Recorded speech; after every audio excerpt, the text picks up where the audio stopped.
There are three types of collisions. One is an elastic collision. In an elastic collision, the objects bounce off of each other and there is no loss in energy. In other words, mechanical energy is conserved. This equation is a representation of the idea that mechanical energy is conserved. The sum of the mechanical energy final, that is at the end, must equal the sum of the mechanical energy initially. Furthermore, in an elastic collision, momentum is conserved.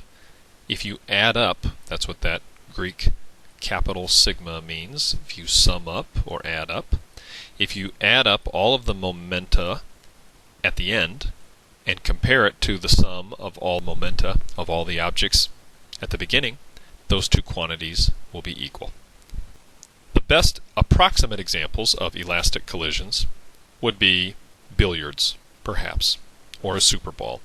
An elastic collision in the macroscopic world isn't realized very often at all, except under very special circumstances. But the best nearly perfect example of an elastic collision would be gas particles at reasonably high temperatures and relatively low pressure. It's been determined that gas particles tend to bounce off of each other, essentially with no loss in mechanical energy. The second type of collision is a perfectly inelastic collision. And in a perfectly inelastic collision, the objects stick together. In such a collision, some energy is lost as heat or deformation of the object. Now, I put the word lost in quotes because energy lost means energy not easily recovered, or energy no longer useful, not energy disappeared. Energy never disappears.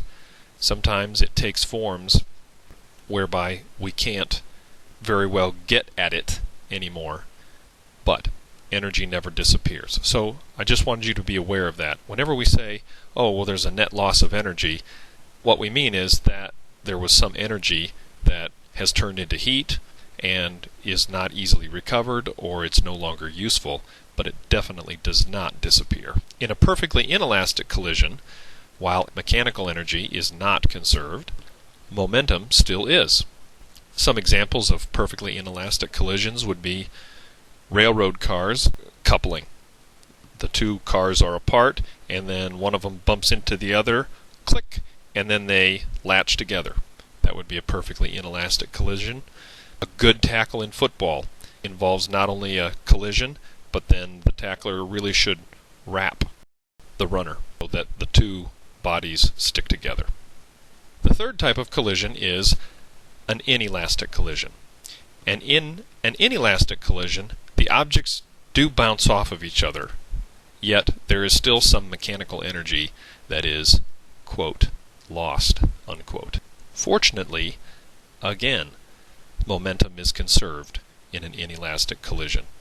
In any closed system, momentum is always conserved, while mechanical energy is conserved only for elastic collisions. Momentum is conserved for any type of collision, and this makes it very, very useful. Final thoughts on collisions. 1.